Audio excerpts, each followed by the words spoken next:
আসসালামু আলাইকুম রহমতুল্লাহি ওবারাকাতু। আমি ট্রমা মেডিকেল ইনস্টিটিউশনের তৃতীয় বর্ষের ছাত্র শরীফুল হক। আমি এই প্রতিষ্ঠানের সাথে দীর্ঘ 3 বছর যাবৎ সম্পর্কিত। এই দীর্ঘ 3 বছরে আমি প্রতিষ্ঠানের প্রশাসনিক ব্যবস্থা এবং শিক্ষা ব্যবস্থায় অনুপ্রাণিত হয়েছি এবং মুগ্ধ হয়েছি। সারা বিশ্ব যখন করোনার করাল গ্রাসে শঙ্কিত, ভীত সন্তপ্ত এবং শিক্ষা ব্যবস্থা যখন প্রায় অচলের দিকে, শিক্ষা ব্যবস্থা বিচলিত, ঠিক সেই সময় ট্রমা মেডিকেল ইনস্টিটিউট তাদের শিক্ষা কার্যক্রমকে চালিয়ে নেওয়া যাওয়ার জন্য, শিক্ষা কার্যক্রমকে সচল রাখার জন্য অনলাইন ভিত্তিক ক্লাস করা শুরু করে দিয়েছে।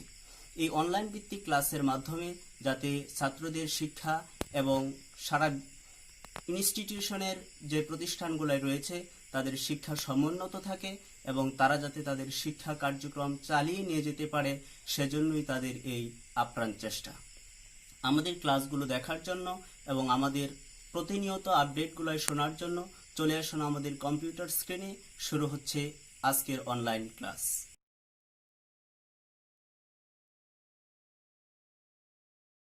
ডেলিভারি বিষয়টা আমরা আগে জানি এবং এ সম্পর্কে আমরা পরিচিত, কিন্তু নতুন হলো এখানে ফরসেপস ডেলিভারি। তাহলে আমরা ফরসেপস কি জিনিস সেটা একটু ক্লিয়ার হয়ে নিই। ফরসেপস হলো obstetric forceps is a pair of instrument, অর্থাৎ এক জোড়া যন্ত্র স্পেশালি ডিজাইনড, যেটা বিশেষভাবে ডিজাইন করা হয়েছে টু অ্যাসিস্ট, সাহায্য করার জন্য এক্সট্রাকশন। এক্সট্রাকশন মানে টেনে বের করে আনা, টেনে বের করে আনার সাহায্য করার জন্য এটাকে ডিজাইন করা হয়েছে অফ দ্য ফিটাল হেড, বাচ্চার মাথাটাকে, এন্ড দেয়ার বাই, এবং এইভাবে করে অ্যাকমপ্লিশিং ডেলিভারি অফ দ্য ফিটাস, অর্থাৎ বেবি ডেলিভারি অ্যাকমপ্লিশিং মানে হলো শেষ করা, সম্পাদন করা হয়। এখানে প্রথম যে চিত্রটা সেটা হলো আমাদের ফরসেপস, আর দ্বিতীয় যে চিত্রে দেখা যাচ্ছে যে বাচ্চার মাথাটা এক্সট্রাকশন করা হচ্ছে, অর্থাৎ টেনে বের করতে অ্যাসিস্ট করছে ফরসেপটা, এটা হলো ফরসেপস ডেলিভারি। পরে যাই আমাদের চাচ্ছে কোশ্চেনে যে ইন্ডিকেশন গুলাই কি, ফরসেপস ডেলিভারির ইন্ডিকেশন। এখানে দুই ধরনের ইন্ডিকেশন আছে, একটা হলো ম্যাটারনাল ইন্ডিকেশন আর একটা হলো ফিটাল ইন্ডিকেশন। আমরা প্রথমে দেখে নিই ম্যাটারনাল ইন্ডিকেশন গুলা কি। ইন্ডিকেশন বলতে বোঝাচ্ছে, যেমন আমরা প্যারাসিটামলের ইন্ডিকেশনের ক্ষেত্রে পড়ছি যদি ফিভার থাকে অথবা পেইন থাকে তাহলে প্যারাসিটামল গ্রহণ করতে হয়। ঠিক একই রকম ভাবে এখানে কিছু কন্ডিশন দেওয়া আছে, যে কন্ডিশন গুলাই যদি মা অথবা সন্তানের মধ্যে দেখা দেয় তাহলে কিন্তু এই ফরসেপস ডেলিভারি করা লাগবে। তাহলে চলুন আমরা দেখি। প্রথমে ম্যাটারনাল ইন্ডিকেশন, এটার মধ্যে আছে ইনএডিকুয়েট এক্সপলসিভ এফোর্ট, অর্থাৎ অপর্যাপ্ত বের করার জন্য অপর্যাপ্ত প্রেসার।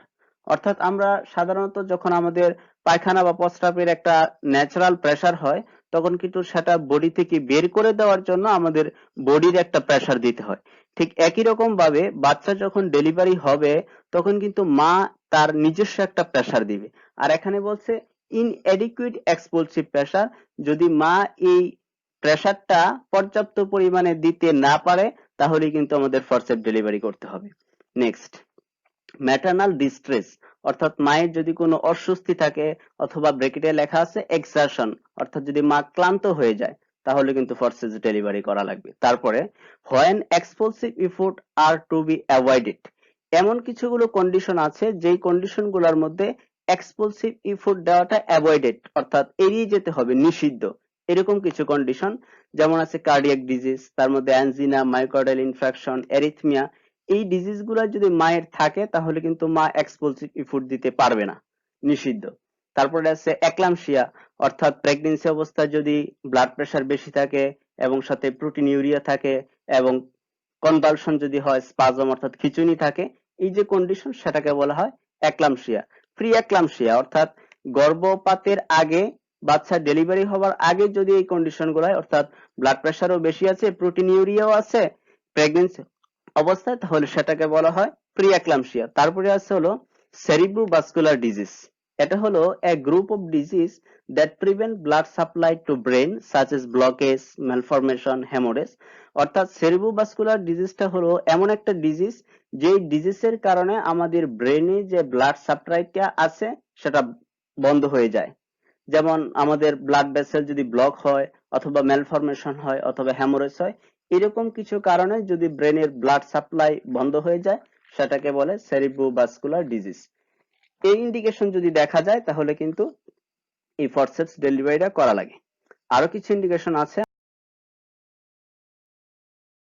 Fetal indication. ফিটাল ইন্ডিকেশনের মধ্যে হচ্ছে নন রিসিউরিং ফিটাল হার্ট রেট, অর্থাৎ যদি ফিটাসের হার্ট সাউন্ডটা পাওয়া না যায়। এর কারণ দুইটা উল্লেখ করেছে, একটা হলো লো বার্থ ওয়েট, অর্থাৎ বাচ্চার যে পরিমাণ নর্মাল ওজন হওয়ার কথা 2.5 কেজি, এই ওজন যদি না হয়, এর চেয়ে যদি কম হয়, তাহলে কিন্তু ফিটাল ইন্ডিকেশনের কারণে ফরসেপস ডেলিভারি করা লাগবে।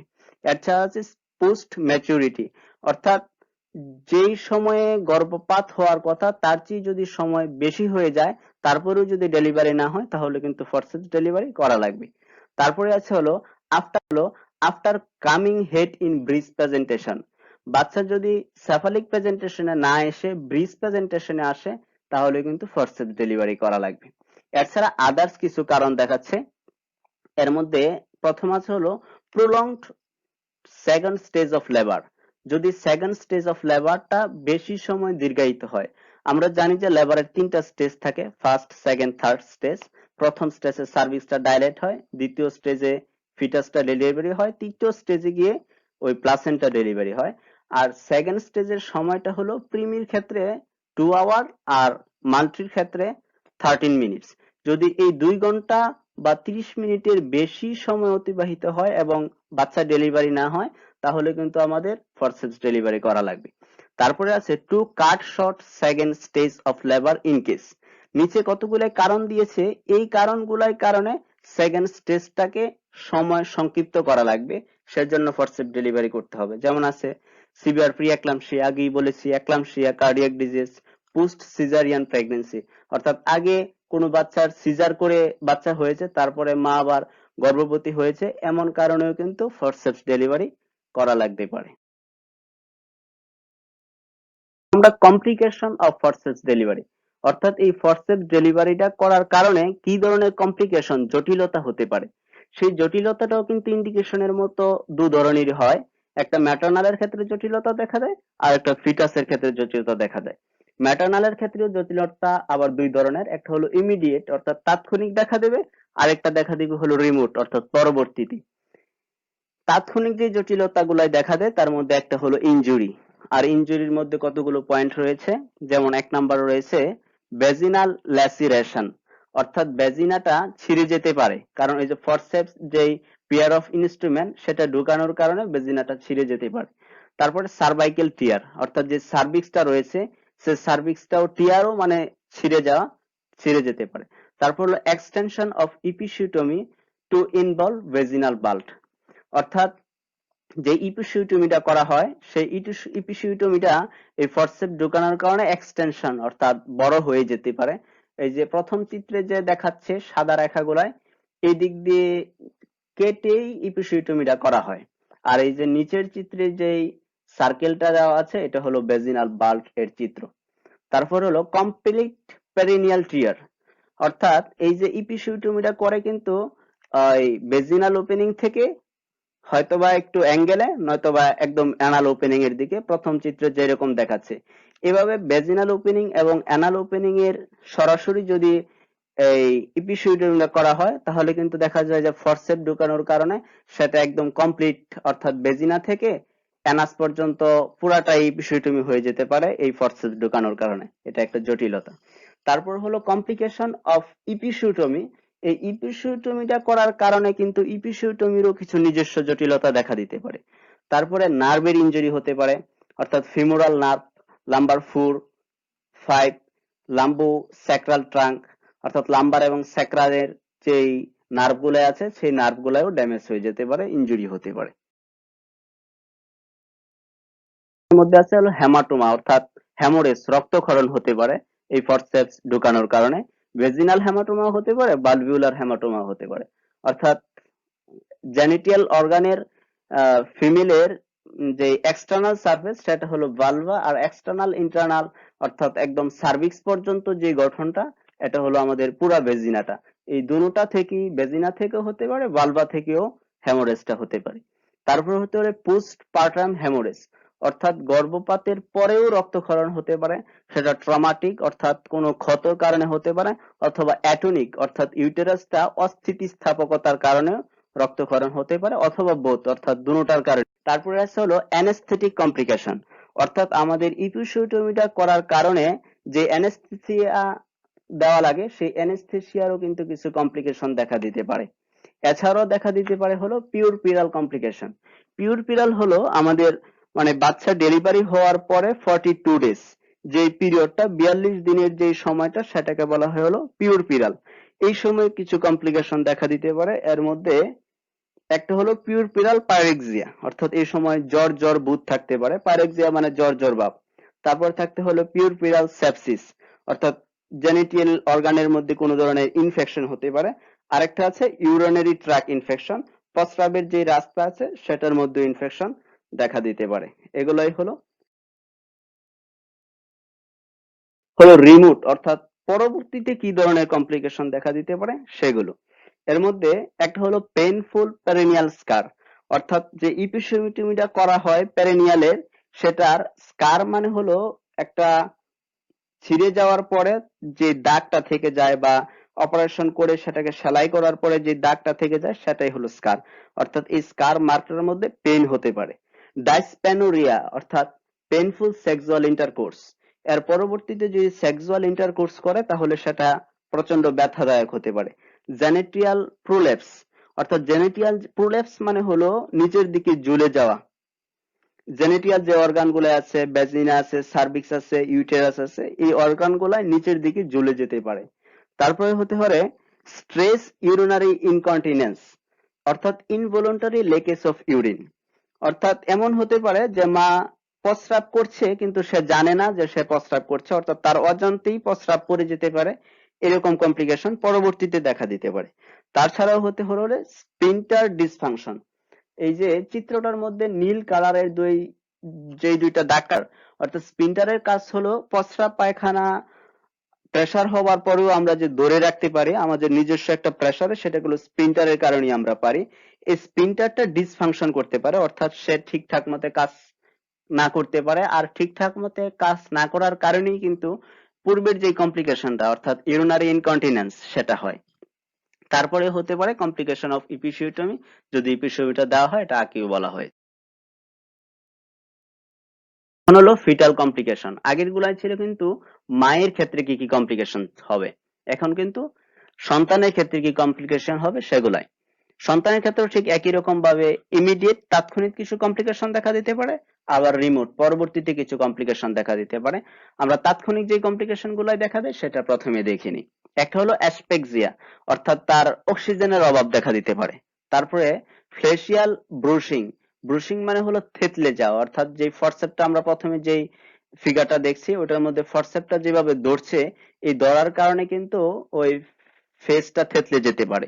তারপরে হতে পারে ইন্ট্রাক্রানিয়াল হেমোরেজ, অর্থাৎ rupture of great Ben of gallon or Ben brain, অর্থাৎ এই হেমোরেজ এই ফরসেপটা ধরার কারণে কিন্তু মাথার মধ্যে তার ইন্ট্রাক্রানিয়াল অর্থাৎ ব্রেনের গ্রেট বেন গুলাই যেগুলো আছে সেগুলাই ছিঁড়ে যাওয়ার কারণে ব্রেনে রক্তক্ষরণ হতে পারে। তাছাড়া হতে পারে হলো সেফাল হেমাটোমা, অর্থাৎ haemorrhage between skull and periosteum. Periosteum মানে হলো কাভারিং অফ দা ভুন। এই স্কাল অর্থাৎ মাথার খুলি থেকেও রক্তক্ষরণ হতে পারে, কারণ ফরসেপ যেহেতু একটা ইনস্ট্রুমেন্ট সেটা ধরার কারণে রক্তক্ষরণটা হতেই পারে। তাছাড়া হতে পারে হলো ফেসিয়াল পালসি, পালসি মানে হলো প্যারালাইজড, ফেসিয়ালটা প্যারালাইজড হয়ে যেতে পারে। আর হতে পারে হলো স্কাল ফ্র্যাকচার, অর্থাৎ বোন ফেটে যেতে পারে, এই মাথার খুলিটা যেটা আছে সেটা ফ্র্যাকচার হতে পারে, মানে ভেঙে যাওয়া ফেটে যাওয়া। তাছাড়া হতে পারে হলো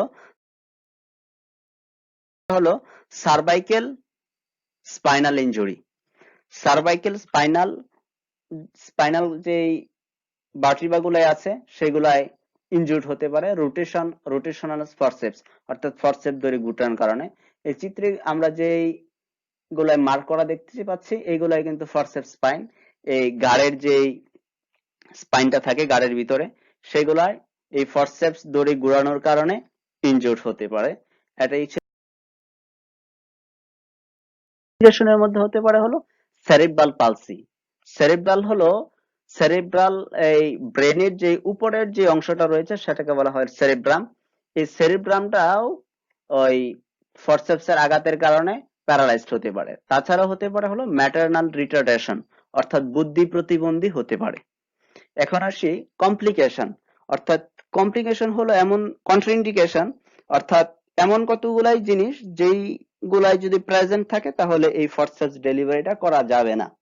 যেমন একটা হলো ব্রু প্রেজেন্টেশন। ব্রু মানে হলো কপাল। যেমন এই চিত্রটা আমরা দেখতে পাচ্ছি, এখানে কপাল কিন্তু এই সার্ভিক্সের ওপেনের দিকে আছে। যদি এমন থাকে তাহলে ফরসেপস ডেলিভারিটা করা যাবে না। তারপরে আছে হলো সার্ভিক্স নট ফুললি ডাইলেটেড, অর্থাৎ আমরা কর্নারের চিত্রটার মধ্যে দেখতে পাচ্ছি যে সার্ভিক্সটা আছে সেটা কিন্তু একদম সংকুচিত। যদি এমন সংকুচিত থাকে তাহলে কিন্তু ফরসেপস ডেলিভারিটা করা যাবে না। পাশের চিত্রে যেরকম ডাইলেট হচ্ছে অর্থাৎ প্রসারিত হচ্ছে, এমন হলে আমাদের ফরসেপস ডেলিভারিটা করা যাবে। তারপরে আছে হলো কন্ট্রাক্টেড পেলভিস, অর্থাৎ এই যে এই চিত্রটা দেখতে পাচ্ছি, এই যে মাঝখানের হিপ বোনের মাঝখানের যে জায়গাটা, এটা হলো পেলভিক যে এরিয়া, এখান দিয়ে বাচ্চা ডেলিভারি হয়। যদি এই এরিয়াটা সংকুচিত থাকে তাহলে কিন্তু এই ফরসেপস ডেলিভারি করা যাবে না। আর হলো ফ্ল্যাটিং অফ হেড, এই কন্ট্রাইন্ডিকেশন গুলাই যদি থাকে তাহলে আমাদের ফরসেপস ডেলিভারি করা যাবে না। This is it. ওকে।